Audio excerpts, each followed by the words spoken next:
সবাই কেমন আছো? আশা করি ভালো আছো। আমিও খুব ভালো আছি।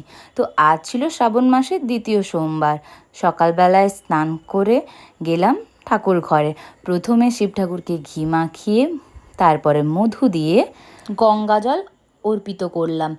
শুনেছি শিব ঠাকুর শুধুমাত্র একটি বেলপাতা পেলেই খুশি হয়ে যায়। তো ইউটিউবে এরকম অনেক ভিডিও দেখলাম যে দ্বিতীয় সোমবার মুগ ডাল দিতে বলছে শিব ঠাকুরকে, আর শুধু গঙ্গা জল দুধ ঢালতে তো বলেনি। তো প্রথম সোমবার যেমন দুধ ঘি দিয়ে পঞ্চামৃত বানিয়ে দিয়েছিলাম ঠাকুরকে, তো আজকে শুধুমাত্র গঙ্গা জল আর বেলপাতা, লাল চন্দন ও মুগ ডাল দিয়ে ঠাকুরকে পুজো করেছি একদম সাধারণভাবে। শিব ঠাকুর তো অল্পতেই সন্তুষ্ট, কিছুই দরকার নেই তার, শুধু মনে ভক্তি আর ভালোবাসা। অবশ্য এর বেশি আমরা তার কাছে আর কী বা দিতে পারি? তিনিই তো আমাদের সৃষ্টি করেছেন, তিনিই তো আমাদের সব কিছু দিয়েছেন।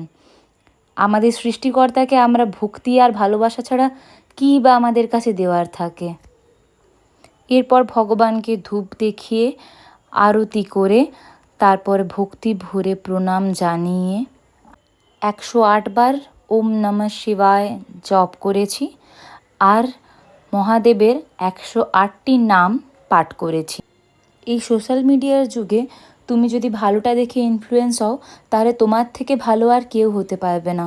এখানে সব কিছু রয়েছে, তুমি যেটা জানো সেটাও পাবে, তুমি যেটা জানো না সেটাও তুমি জানতে পারবে।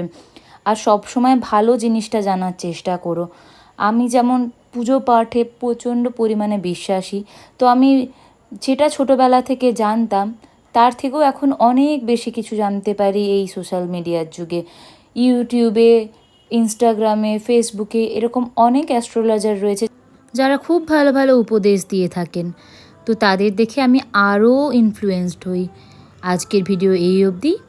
বল হর হর মহাদেব।